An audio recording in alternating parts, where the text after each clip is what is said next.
Bale, aalis ako ngayong araw. Naalala ko kasi na magbe-birthday na pala yung inaanak ko. Naisipan ko rin kasi na magbigay ng regalo. Gusto ko kasing bumawi. Nang bininyagan kasi siya, wala ako dito. Nahihirapan na nga ako mag-isip kung anong ireregalo ko eh. Kaya habang ako'y nag-aabang ng sasakyan, pinag-iisipan ko pa rin kung anong ireregalo ko. Kaya hanggang ngayon, wala pa rin akong maisip kung anong ibibigay ko. Kaya sabi sa isip ko, basta pag nandun na ako, pipili na lang ako ng gusto ko. Buti na lang nandito si kuya, makakalibre na ako ng sakay. Kaya makakapagtipid na ako. Doon pala ako bibili sa lawan ng pangregalo. Kung pupunta pa kasi ako ng Tacloban, medyo malayo at magastos pa. Magtitipid kasi tayo ngayon eh. Ang mamahal kasi ng mga bilihin, katulad mo, mahal kita. Char! Lalo na pag sasakay ka ng single dito, 50 talaga yung pamasahe. Balikan, 100 yun eh. Kaya guys, magbawas-bawas na kayo ng gastusin ngayon. Bawasan nyo ng mga babae. Charot! Bali 100 nga lang po yung gagamitin ko para sa pangregalo. Iniingatan ko rin kasi yung puhunan ko. Alam nyo na, nagninegosyo. Kahit maliit lang yung puhunan, laban pa rin. Kasi nga may kasabihan, ang maliit pwedeng palakihin. Kaya nandito na nga ako sa tindahan nila. Alam nyo ba guys, na pagkapasok ko dito sa tindahan na to, nagugulan talaga ako kung anong pipiliin ko. Wala talaga akong maisip, nakakairita. Ikaw kasi yung iniisip ko. Charot! Makaisipin nyo na bra yung bibilin ko, hindi po. Yung kinukuha ko talaga dyan, yung pangsupot,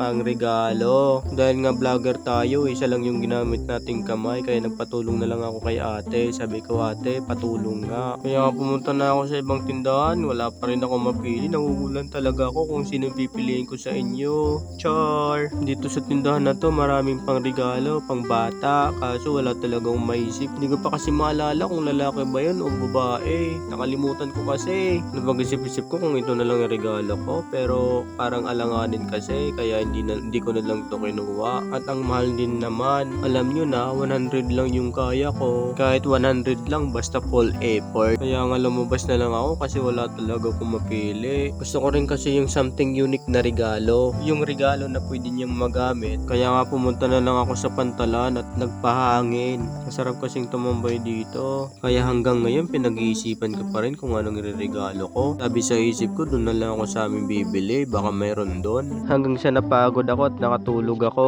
Ngayong araw pala yung birthday ng inaanak ko. Dahil sa pagod ko kahapon, ang sakit ng likod ko. Ito pala yung ginagawa ko pag gumaga. At ganito pala ako katamad magtupi. Habang ako'y nagkakape, nagtatanong na ako kung anong magandang pangregalo. Kaya nga pumunta na ako sa iba't ibang tindahan para pumili ng pangregalo ko. Kaya sa mga gustong bumili dito, bawal yung utang. Nagtanong ako kay ate kung anong maganda pangregalo sa 1-year-old na bata. Pumili na nga ako kung anong maganda. Kaya ito na lang yung napili ko, maganda rin naman eh. Bagay na bagay sa kanya to. Sobrang sarap pala sa feeling. Yung tipong ang tagal mong pinag-isipan, yung nakuha mo na nga yung bagay na gusto mo sa pangregalo. So, sobrang excited ko, binilisan ko ng maligo. Kaya binigay ko na agad yung regalo kay baby. Ako nga pala yung unang ninong na dumating. Pasensya na baby, medyo kuripot tayo ngayon. Hayaan mo pagdating ng panahon, ikaw naman yung magbibigay ng regalo sa akin. Habang ako'y naghihintay sa iba pang darating, kinukulit ako ng batang to na hiramin yung cellphone ko. Sabi ko, nagbablog ako, mong gamitin. Kaya sabi ko, sumayaw ka na lang. Ang kulit ng batang to, kahit saan ako mag-video, nandun siya.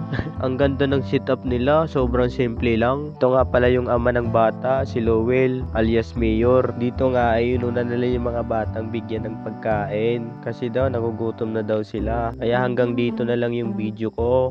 Isa lang yung hiling ko sa'yo. I-follow mo ako. Kaya sheesh, bye!